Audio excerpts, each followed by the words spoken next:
संस्कारी बेटी। शालिनी की उम्र लगभग 28 साल की हो चुकी थी, लेकिन अभी तक उसकी शादी नहीं हुई थी। शालिनी के मम्मी पापा सरला और महेश जी ने कभी उसकी शादी के लिए कुछ ज्यादा कोशिश भी नहीं की। शाली मन ही मन चाहती थी कि दूसरी सहेलियों की तरह उसका भी घर बस जाए, लेकिन वो अपने मम्मी पापा से ये बात कहती भी तो कैसे कहती। माँ जानती है, मेरी सहेली है ना शीतल, उससे बेटी हुई है, बड़ी प्यारी बच्ची है उसकी। अरे ये तो बहुत अच्छी बात है। उसकी शादी भी तो 4 साल पहले हो गई थी ना। अब क्या कर बेटा, चाहते हैं तो हम भी यही है कि तुम्हारी शादी हो जाए, लेकिन कोई अच्छा लड़का मिलता ही नहीं। कोई बात नहीं मम्मी पापा, मैं जानती हूँ आप मेरे लिए बहुत अच्छा रिश्ता ढूंढना चाहते हैं, और अभी मेरी इतनी उम्र भी तो नहीं हुई है। अच्छा शालिनी बेटा, क्या है ना, मेरे पास नई साड़ी नहीं है और मुझे किटी पार्टी में जाना था, तो इस महीने तेरी तनख्वाह आ जाए तो एक नई साड़ी दिलवा देना बेटा। और बेटा मेरा मोबाइल भी थोड़ा पुराना हो गया है, 6 महीने से इसी को काम में ले रहा हूँ। एक नया मोबाइल ला देना बेटा। हाँ हाँ मम्मी पापा। और माँ, आप तनख्वाह की चिंता क्यों करती हैं? साड़ी तो मैं आपको कल ही दिलवा दूंगी। और रही बात आपकी मोबाइल की, तो मैं आज शाम को ही ऑफिस से लौटते वक्त ले आऊंगी। अरे भगवान सबको तुम्हारे जैसी बेटी दे, कितना ध्यान रखती है अपने मम्मी पापा का।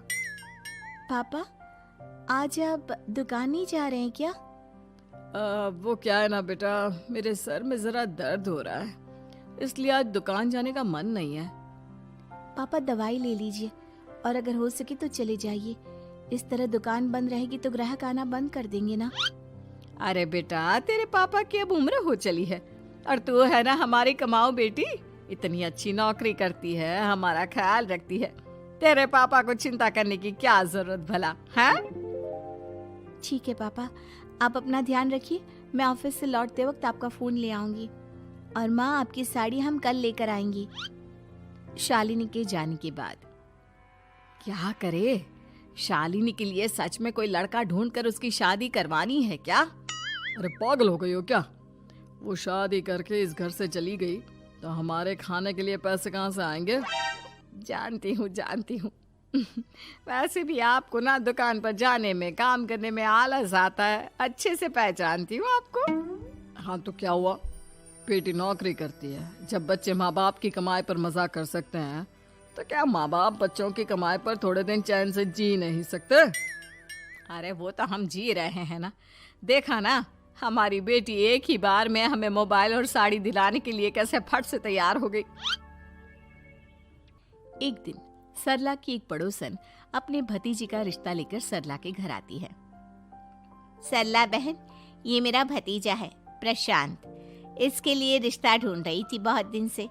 अचानक से तुम्हारी बेटी का ख्याल आया, इतनी सुंदर और अच्छी नौकरी वाली लड़की है, मुझे तो बहुत पसंद है। अरे तुम्हारे पसंद करने से क्या होता है, मेरी बेटी को भी तो तुम्हारा भतीजा पसंद आना चाहिए ना।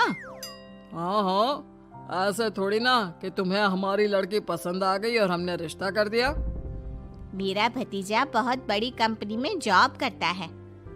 अंकल जी, मैंने आपकी बेटी को देखा है और वो मुझे बहुत पसंद है। हाँ हाँ, तुम्हें तो पसंद है, लेकिन हमें भी तो उससे एक बार पूछना पड़ेगा ना। तो बुलाइए ना शालिनी को, उससे पूछ लेते हैं कहाँ है वो। ऑफिस गई है और उसको आने में अभी देर लगेगी। लेकिन तभी शालिनी ऑफिस से आ गई। ये लीजिए, शालिनी भी आ गई, अब आमने सामने ही बात कर लेते हैं। आओ आओ शालिनी बेटा, इससे मिलो, मेरा भतीजा प्रशांत प्राइवेट कंपनी में अच्छी जॉब करता है। अब बेटा, तुम्हें ये लड़का पसंद है क्या? देखो बेटा, सोच समझ कर हाँ करना, तुम्हारे ऊपर कोई जबरदस्ती नहीं है। मम्मी पापा, प्रशांत की जॉब और उसकी बातें सुनकर मुझे तो काफी अच्छा लगा, मैं उससे शादी करने के लिए तैयार हूँ। ये लो, सारा मामला यहीं के यहीं निपट गया, लड़का और लड़की राजी हैं, तो अब हमें क्या। सरला की पड़ोसन और प्रशांत वहां से चले जाते हैं। अगले दिन, क्या हुआ मम्मी पापा, आप इतने उदास क्यों लग रहे हैं? वो क्या है ना बेटा, तुमने शादी के लिए हाँ कर दी उस लड़के के साथ। तो क्या हुआ माँ, उस लड़के में कोई खोट है क्या? आपको वो पसंद नहीं? अरे नहीं नहीं बेटा, जिसमें तुम्हारी खुशी उसमें हमारी खुशी। हमें भी लड़का पसंद है। तो फिर क्या बात है? अगर कुछ भी है तो आप मुझे बता सकते हैं। तुम्हारी माँ ये सोच सोच कर परेशान है कि तुम्हारे बाद हमारा क्या होगा। तुम हमारी इकलौती बेटी हो, हमारा बुढ़ापा कैसे कटेगा। अब बेटा, हम अपने बारे में सोचकर तुम्हें जिंदगी भर शादी करने से रोक तो नहीं सकते ना। जाओ, तुम अपनी जिंदगी में खुश रहो। हमारा क्या है, जैसे तैसे जी लेंगे। हाँ, बात तो सही है बेटा। कैसे भी करके मैं दुकान का काम कर लूंगा। तुम और प्रशांत शादी करके खुश रहो। अपने माँ बाप की बात सुनकर शालिनी काफी दुखी हो जाती है। उसे लगने लगता है कि वाकई में उसकी शादी हो जाने के बाद उसके माँ और बाप का ख्याल कौन रखेगा। और यही सोचकर वो एक दिन प्रशांत से मिलती है। देखो प्रशांत, तुम मुझे बहुत पसंद हो, लेकिन मैं चाहकर भी तुमसे शादी नहीं कर सकती। अरे क्या हुआ शालिनी? क्या तुम मेरी किसी बात से परेशान हो? नहीं नहीं प्रशांत, मैं अपने माँ बाप की इकलौती संतान हूँ। अगर मैं भी शादी करके घर से चली गई तो उनका ख्याल कौन रखेगा, उनका खर्चा कौन उठाएगा। तो क्या तुम सारी जिंदगी शादी नहीं करोगी?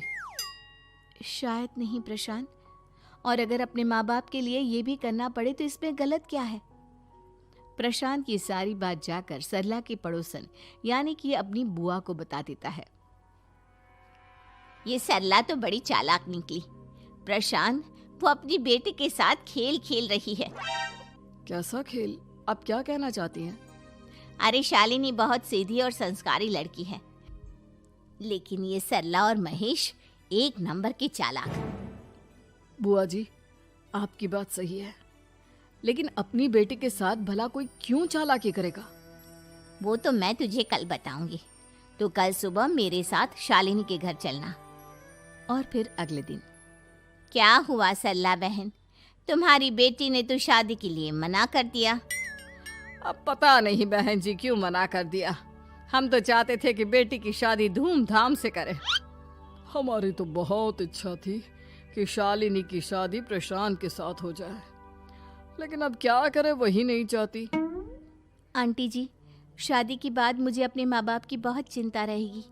उनका ख्याल कौन रखेगा, और इसलिए मैं प्रशांत तो क्या किसी से भी शादी नहीं करना चाहती। अंधी हो गई हो क्या माँ बाप के प्यार में? पहले जरा अपने माँ बाप से सच तो पूछ लो। कैसा सच? यही सच शालिनी कि ये तुम्हारे सगे माँ बाप नहीं है और तुम इनके लिए सिर्फ पैसे कमाने का एक जरिया हो। अरे अरे, ये तुम क्या कह रही हो? सच ही तो कह रही हूँ भाई साहब। अब सीधे सीधे अपनी बेटी को अपनी सच्चाई बताओगे या फिर मैं कोई दूसरा तरीका निकालूं? हमें माफ कर दो शालिनी। वो क्या है ना, हमारी कोई औलाद नहीं थी और जब तुम छोटी थी तो हमने तुम्हें गोद ले लिया था। तो इस नाते तो मैं आपकी बेटी ही हुई ना। लेकिन तुम्हें गोद लेने का हमारा सिर्फ एक ही मकसद था कि बड़ी होकर तुम नौकरी करो और हमारे लिए पैसे कमाओ, क्योंकि तुम्हारे पापा को काम करने में बहुत आलस आता है। और ये सच है कि हम ही नहीं चाहते थे कि तुम्हारी कभी भी शादी हो। कोई बात नहीं मम्मी पापा, आपने मुझे गोद लिया, पाल पोस कर बड़ा किया। भले ही उसके पीछे आपका कोई भी इरादा सही, लेकिन मैं आपकी बेटी हूँ। शादी तो मैं प्रशांत के साथ कर लूंगी, लेकिन उसके बाद भी जिंदगी भर आप दोनों का ख्याल रखूंगी। शालिनी की बातें सुनकर सरला और महेश को अपनी गलती का एहसास होता है और वो उससे माफी मांगते हैं।